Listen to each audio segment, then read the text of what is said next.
أمود داتا زخونة presentation أدالينا مسودانا ካልኦት ሰባት መእረምታ ንክገብሩልና ክንቦም ንኽእል ኢና ሕጂ ኣብቲ መእረምታ ክገብሩልና ንቦም ፕሬዘንቴሽን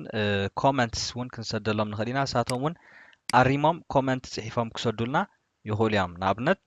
ኣነ እዛ ዶክመንት እዚኣ ካብ ካልእ ሰብ መፅያት ንላ ንበል ኣሪምካ ዘለዋ ፀገማት ሪኢኻ ኣሪምካ ስለደለይ እንድሕዳ ኢልኒ ኣብዚ ኮመንትስ ክፅሕፈሉ ይኽእል እየ ንኣብነት ዝኾነ ኣብዚ ስላይድ ሾው ማለት እዩ ኣብዚ ኒው ኮመንት ብል እታ ናይ ኮመንት ፔን ኣብዚ መፅያ ኣላ ኣብዚ ሕጂ ኣነ ይፅሕፈሉ ማለት እዩ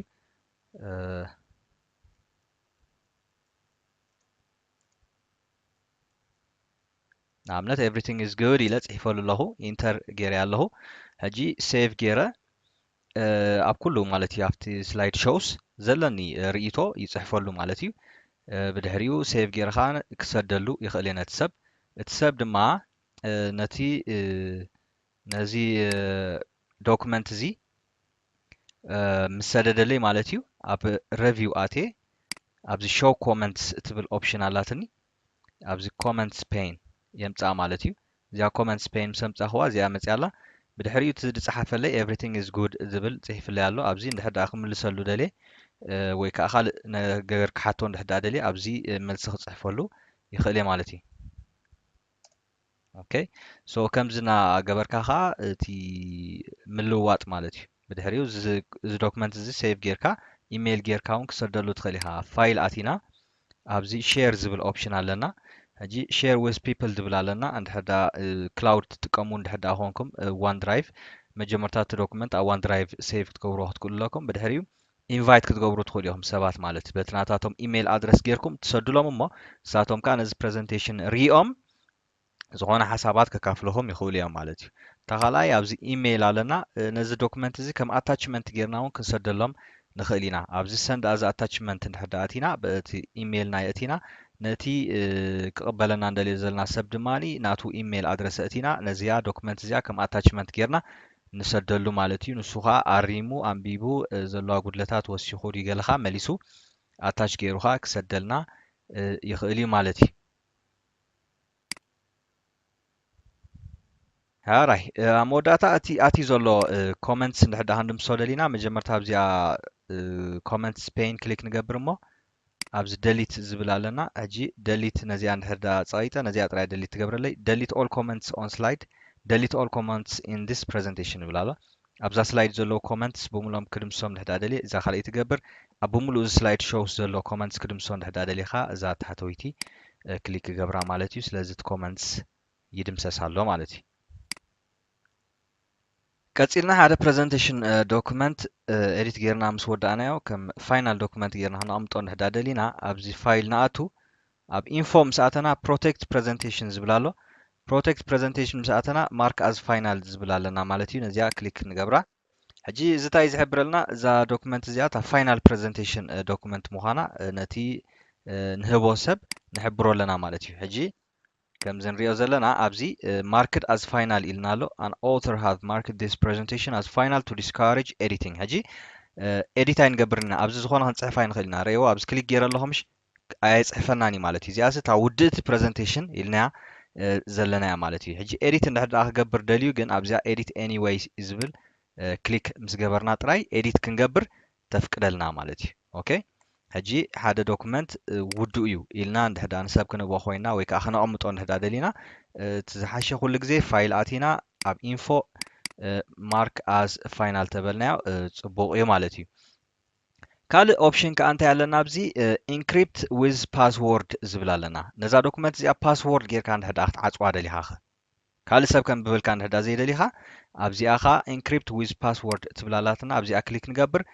ኣብዚኣ ፓስዎርድ ነእትወላ ማለት እዩ ኦኬ ክብለይ ኣነ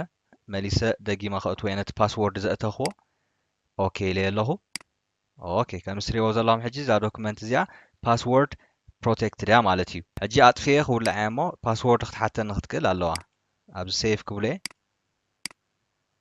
ኦኬ ኣብ ዶኪመንትስ ዛታ ፋይል ኦኬ ሕጂ ከምዚ ትሪእዎ ዘለኹም ፓስዎርድ ተሓተንላ ማለት እዩ ምክንያቱ እዛ ዶክመንት እዚኣ ብፓስዎርድ ገይረ عصيا سلا زخونكو حجي نزخونه سب اندحدا هيبكمو كخفتا ايكلني انلس تا باسورد تزينغيركمو مالتي حجي انا باسورد يتولخو اوكي مسولكو ديكريبت خوينو مالتي تا دوكيمنت بخمزه اجباب كا تخفت حجي زي ازيو تقامن اقداسني مالتي هراي اتزاتنا باسورد كنلقسو اندحدا دلينا خنتاي نقبر after زاتنا فايل ناتو info ناتو protect presentation تبزلا ابزا encrypt with password تبزلا كليك جيرنا مساتنا نزين ندمسسن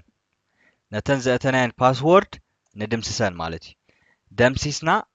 اوكي نبلا بدحريو سيف نبولو نت دوكيمنت سيف جيرنا يلنا اجي اطفيه ولعي باسورد تحتني يبلان مالتي اطفيه لهو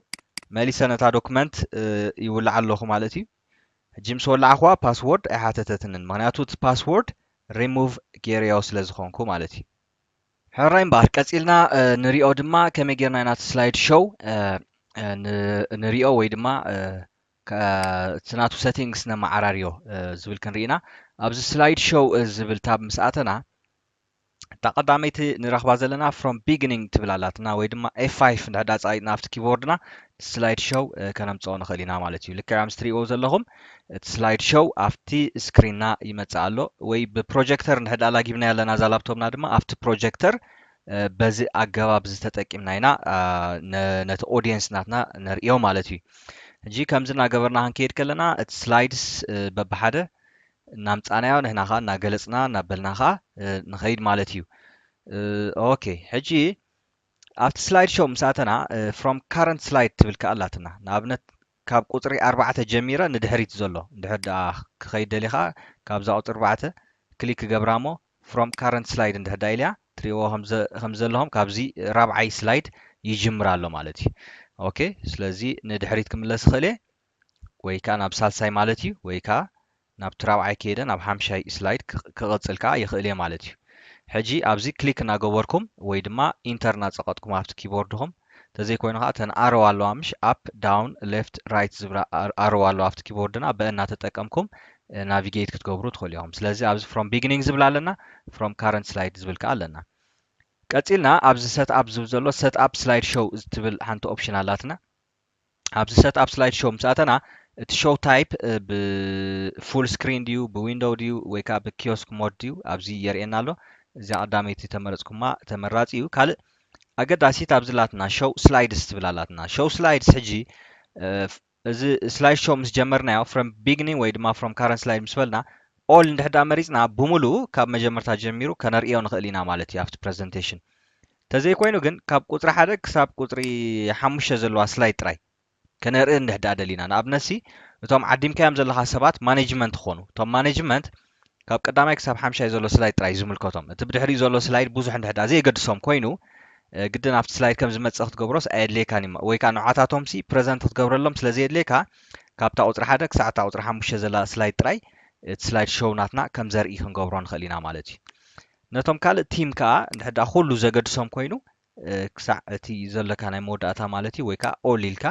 ወይ ድማ ፍሮም 1 ክሳዕ ክንዲዚ ኢልካ ባዕልኻ ሰት ክትገብሮ ትኽእል ኢኻ ማለት እዩ ሕጂ እዚ እንታይ እዩ ዘገድሰና ኣክንዲ ክልተ ስላይድ ሾው ተዳሉ ንማኔጅመንት ኢልካ ሓደ ስላይድ ሾው ተዳሉ መሊስካ ንቲም ኢልካ ሓደ ስላይድ ሾው ተዳሉ መሊስካ ንካስተመርስ ኢልካ ካልእ ስላይድ ሾው ኣክንዲ ተዳሉ እተን ዘድልያኻ ጥራይ ኣብዚ መሪፅካ ክትእትወን ትኽእል ኢኻ ማለት እዩ ኦኬ ቀፂልና ኣብዚ ንሪኦ እቲ ሾው ኦፕሽንስ ዝብል ኣለና ሕጂ ኣብዚ ታሕቲ ፔን ካለር ዝብል ኣሎ ቀይሕ ተመሪፁ ኣሎ ሌዘር ፖይንተር ካለር ዝብል ከ ኣሎ ኣብዚ ኸ ንኣብነት እዛ ቀጠልያ ክመርፀ ያነ ኦኬ እንድሕዳ ኢለ ሕጂ እዚ ስላይድ ሾው ናትና ንኣብነት ፍሮም ካረንት ስላይድ ከጀምረ ኦኬ እዚ ስላይድ ሾው ክረአ ከሎ ኣብዚ ታሕቲ እንድሕዳ ከይድኩም 1 2 3 4 5 6 ከበብቲ ኦፕሽንስ ኣለዋ ሕጂ እዛ ኣብዛ መወዳእታ ዘላ ንኣብነት እንድሕዳ ክሊክ ጌርና ኦኬ እስኪ ياريته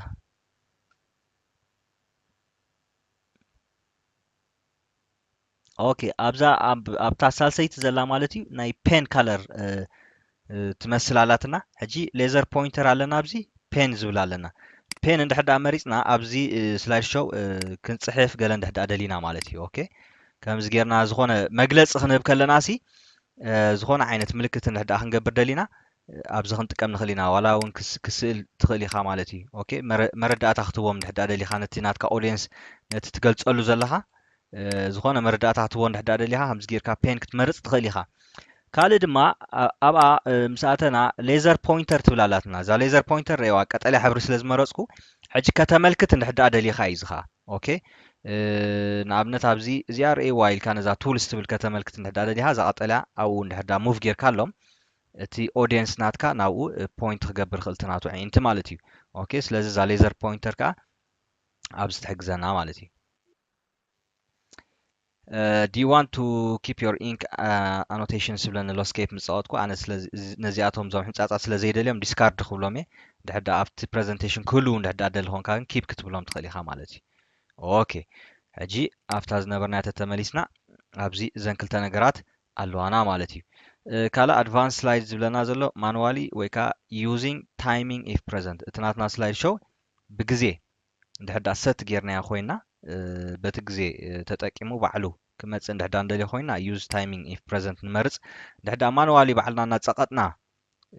ኢንተር እናሃረምና ዲ ወይ ክሊክ እናገበርና ዲ ወይ በዘን ኣሮና ተጠቀምና ክንከይድ እንድሕዳ እንደሊ ኮይና ኻ ኣብዚ ማኑዋሊ ዝብል ንመርፅ ማለት እዩ ካልእ እንታይ ዓይነት ፕሮጀክተር ኢኻ ትጥቀም ዘለኻ ኣብዚ ክትውስን ትኽእል ኢኻ እንተዘይኮይኑ ግን ኣውቶማቲክ ኢልና ጥራይ ነዚ ክንሰግሮ ንኽእል ኢና ካልእ ኣብዚ ሾው ዊዛውት ኣኒሜሽን ዝብል ኣሎ ኣብዚ ስላይድ ሾው ናትና ብዙሕ ዓይነት ኣኒሜሽንስ ክንገብር ከም ንኽእል ተማሂርና ነርና ኣብ ዝሓለፈ ትምህርትና ሕጂ ብምሎም ቶም ኣኒሜሽን ገዲፍና ግን ብዘይ ኣኒሜሽን ነዚ ስላይድ ሾው ናትና እንድሕዳ ፕሬዘንት ክንገብሮ እንድሕዳ ደሊና ነዛ ሾው ዊዛውት ኣኒሜሽን ትብል ነዚኣ ክንመርፃ ንኽእል ኢና ማለት እዩ ካልእ ዝኾነ ዓይነት ናሬሽን ናይ ድምፂ ሳውንድስ ድዩ ገለ እንድሕዳ እቲና ነርና ኮይና እንድሕር ብዘይ ብኡ ክመፅእ ደሊና ኢኻ ኣብዚኣ ክሊክ ክንገብር ንኽእል ኢና ማለት እዩ ኦኬ ነዚ ኦኬ ንብሎ ካልእ ኣብዚ ተያላትና ካስተም ስላይድ ሾው ትብል ኣላትና እዚኣ ርኢናያ ፀኒሕና ኢና ንኣብነት ቁፅሪ 4 ቁፅሪ 6 ቁፅሪ 8 ዘለዋ ስላይድ ሾው ጥራይ ፕሬዘንት ክገብረን እንድሕዳ ደልየ ንኣብነት ሓደ ኣካየዲ ስራሕ እንድሕዳ መፅኡ እተን ንሱ ክሪአን ደልዮ ዘለኹ ካብዘን ስላይድ ሾው ሲ ቁፅሪ 4 ቁፅሪ 6 ቁፅሪ 8 ጥራይ እንድሕዳ ኮይነን ኣብዚኣ ክእትዎ ንኽእል እየ ማለት እዩ ኦኬ እተን ዘልያን ዘለዋ ስላይድ ሾው ከሪኦ ደልየ ዘለኹ ማለት እዩ ኣብዚ እትወን እቲ ካልእ ግን ኣይክሪኦን እዩ ማለት እዩ ኦኬ ሕጂ እዚ ከዓ ምንታይ ሕግዘና ከምዚ ኣቐዲመ ዝነገርኩኹም ማለት እዩ ሕጂ እዛ እታ ራብዒት እያ ብድሕሪት ሻርሸይቲ ትመፅእ